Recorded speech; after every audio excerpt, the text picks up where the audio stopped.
ਪੂਰੀ ਠੋਕ ਠੋਕ ਰੱਖਦਾ ਡੇਂਜਰ ਤੇ ਜਾਨਲੇਵਾ ਸ਼ੌਂਕ ਰੱਖਦਾ ਦੂਰੀ ਫੁੱਟ ਦੀ ਬਣਾ ਕੇ ਐ ਮੰਡੀਰ ਖੜਦੀ ਡੱਬ ਵਿੱਚ ਭਰ ਕੇ ਗਲਾਉਕ ਰੱਖਦਾ ਟਿੱਕੀ ਟਿੱਕੀ ਪੂਰੀ ਠੋਕ ਠੋਕ ਰੱਖਦਾ ਡੇਂਜਰ ਤੇ ਜਾਨਲੇਵਾ ਸ਼ੌਂਕ ਰੱਖਦਾ ਦੂਰੀ ਫੁੱਟ ਦੀ ਬਣਾ ਕੇ ਐ ਮੰਡੀਰ ਖੜਦੀ ਡੱਬ ਵਿੱਚ ਭਰ ਕੇ ਗਲਾਉਕ ਰੱਖਦਾ ਓ ਖੂਨ ਨੂੰ ਦਲੇਰੀ ਰਹਿੰਦੀ ਪੰਪ ਕਰਦੀ ਲੋ ਰਾਈਡਰ ਸੜਕੀ ਉੱਤੇ ਜੰਪ ਕਰਦੀ ਅੱਲੜਾਂ ਦੇ ਸੀਨੇ ਠਾਰਦੀ ਆ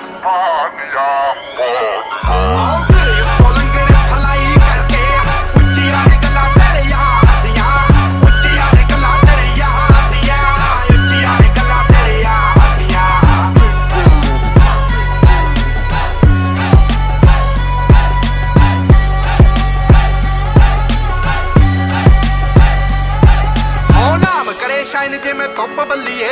ਮੂੰਹਾਂ ਉੱਤੇ ਰੱਖਦੇ ਆ ਚੁੱਪ ਬੱਲੀਏ ਸਕਸੈਸ ਰਹਿੰਦੀ